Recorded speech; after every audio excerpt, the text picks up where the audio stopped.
Okay, so I would basically say move to the UK, do not move to the UK. But in this very content, I will be sharing reasons as to why you should or why you should not. At the end of it all, you are the one to weigh your options, and make the final decision. Meanwhile, I got several DM people asking me if this is the right time for them to move to the UK, especially 2023 and beyond. And why exactly are they or were they asking these questions? What are their fears? Basically, the UK is in a current state of political instability, as we have all seen that in the last 3 or 4 months interval, they've always changed their prime minister or government, moving from one hand to the other. This is not something right. It's quite unusual to have seen in this very country. And the UK is currently recovering from the COVID crisis, and then this political instability. And there's been a lot of speculations as regarding the cut down to the number of immigrations, international students, reducing the number of dependents they should be bringing into the UK, or skilled workers bringing less number of dependents. These are just a lot of fears in this very country. And some companies are also laying down their workers. In fact, this is absolutely scary to anyone moving to the UK or planning to move to the UK. Even the people on ground, they are also scared of what becomes of their job, in no time. Meanwhile, you are most welcome to my channel. If you're new here, my name is Chinyere Ojike, a mom vlogger here in the UK. Please subscribe to my channel if you haven't. Turn the notification bell on and keep coming for more.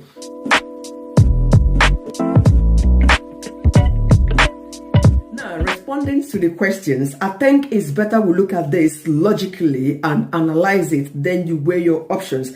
Have you considered the reasons as to why you would like to leave your current state? I mean, where you are currently living, you need to weigh certain options why you would like to move to the UK in 2023 and beyond. Are you coming to the UK because you want a better life for yourself and your children or your child?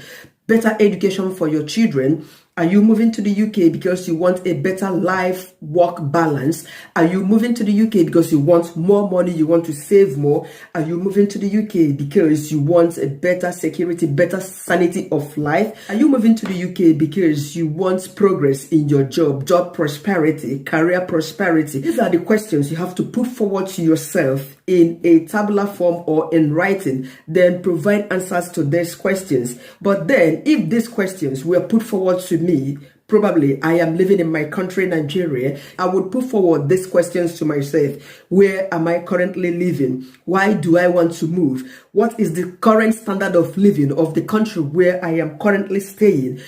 How much do I save in a month or in a year, especially after tax, in my current country? So for instance, I would like to move to UK for better education for my children, for better lifestyle, for better work-life balance, to make more money and to save.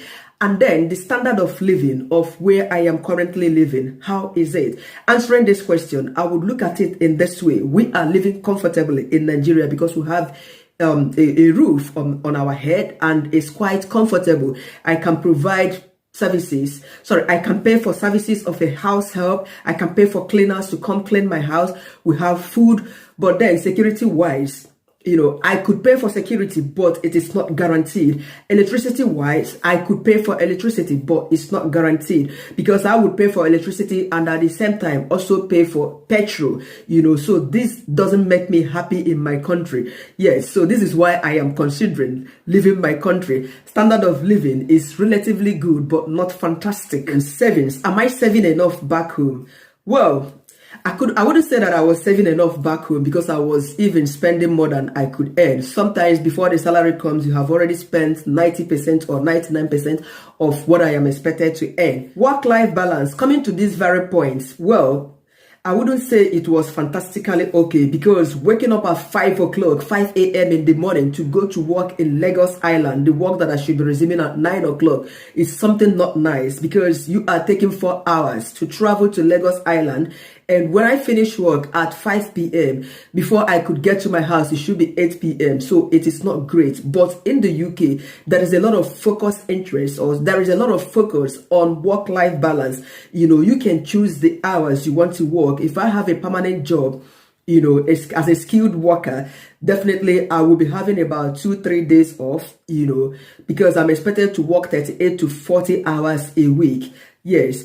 And if I am doing a part-time, maybe I'm a dependent, definitely I am working a part-time, and I would choose the hours suitable or flexible hours of shift that I would be covering. So this allows for flexibility and enough time for myself. So work-life balance is something of high interest in this very country to anyone, no matter the kind of job you are doing. Education. UK has one of the best education in the world because there are a lot of access to educational programs for my children or for your children. Yes, I have watched my child improve tremendously in his learning in this very country. And I have also studied in both my country and in the UK. If you ask me to choose one, I would go for UK, because despite paying a huge sum amount of money for my study in this very country, the study environment or the educational environment, the settings and everything offered a lot of opportunities for me to progress, to do my assignments, to do my coursework without plagiarism and all what may. Whatever score you get in this country is what you are being awarded to, compared to where I studied in my country in Africa. And not only that, school children have a lot of educational activities, mental and physical activities, like going for sightseeing, going for excursions, and more of hands-on education, more of practical way of learning in this country to help little ones grow mentally and physically in their educational progress. This is one of the reasons I would choose to come to UK instead. Now, when it comes to earning, I would definitely earn more in the UK compared to how much I would earn monthly in my own country. Sadly, the UK didn't make it. UK, they didn't even make it to the top 5 or top 10 of the countries whose average salaries are very high. UK, they came 16th in the position, as you can see. But meanwhile, it is still better. When moving to a country, I would like you to calculate this. Calculate your average salary. You calculate your savings, your expenditure at the end of the year or the month, as the case may be. Especially if you are planning to move to any of these countries that made it from, the top one, that made it from 1 to 15. Yes, because UK is the 16th. So if you are moving to a country that made it to maybe 5th, maybe Australia or maybe Switzerland, if you're moving to either of these countries, you can calculate your earnings, your savings, your expenditure, between the country that you would like to move to, and then compare it to that of UK, and see which is better. So when it comes to standard of living, UK is quite expensive. It is difficult to afford nanny, to afford a help, to afford a cleaner, a cook in this very country. No matter how wealthy you are, you should be, in fact, you are expected to be doing everything for yourself and by yourself. It is a democratic system here, Sorry, I'm laughing, but this is just the truth, So labor is expensive in this country compared to my country where I am currently living. For instance, I'm staying in Nigeria, like I stated. So regarding to the standard of living, I would say yes, I would stay back in my country where I'll be able to afford all these services, from a help, from a cook, from cleaner, gatesman, and all what have you. I would prefer staying in my country because all these services are quite affordable compared to here where labor is expensive. Yes, it is obvious that cost of living is exceptionally high in the UK because taxes are high. In fact, almost every aspect, the bills are going up, the electricity, though I must confess that in the last 3 months, I have not paid electricity bill. In fact, it keeps topping up itself. I don't know how, the government, there is a kind of grant they provided for people because of energy bill that went up. So in the last 3 months, every month they give us £100. And this is how we've been sustaining in this very cold weather, the winter season, but inflation is everywhere. And I must tell you, it is not only in the UK, even the country where I am currently staying in this case, because I'm using Nigeria as a case study, inflation is high, the price of dollar has gone higher. So generally, I think I would say it's better you calculate your income after tax before you consider moving to any country. You calculate your earnings, you calculate your expenses, electricity bills and all what's may. If after calculating this and you have a decent amount of savings left over, I think it's better you remain in your country. But if otherwise, you consider moving. Political stability. The political instability in the UK is something that is quite alarming. We have seen the recent changes in government. It's as if they change their PM, every month in this country. That's the joke anyway.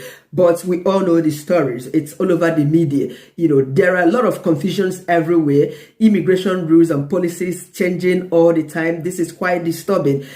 Companies are laying off their staff. There is a long waiting queue in NHS list. It's very disturbing. Not to talk of the strikes. The nurses are threatening, NHS nurses are threatening to strike. These things are quite disturbing, even to those who are already on ground. There's been a current situation where someone got laid off, and was given 60 days to vacate the country or find a new job. This is absolutely disturbing, and the person didn't do anything. So these are all these factors you should consider before you think of moving to the UK in 2023 and beyond. Though we believe that things are getting ironed out in no time. Fingers crossed. All right, so finally, having stated all these points and answered all the questions during, it is left for you to make the decision whether to move to the UK or to move to any of these countries that make the list from 1 to 16 or above. Countries whose average salaries is on the increase as against that of the UK. But remember to always calculate your earnings, your expenditure, and then what you take home after tax. And to enjoy life in the UK, you must have to work. You work, you earn the money, you work, you earn the money, and then you save. In this way, you can enjoy life. Without money in the UK, life is not enjoyable, because you would definitely not be able to save money to pay for your bills, to pay for food, and to buy a car, to fuel a car. Everything boils down as in working and earning, though it is the same in every other country.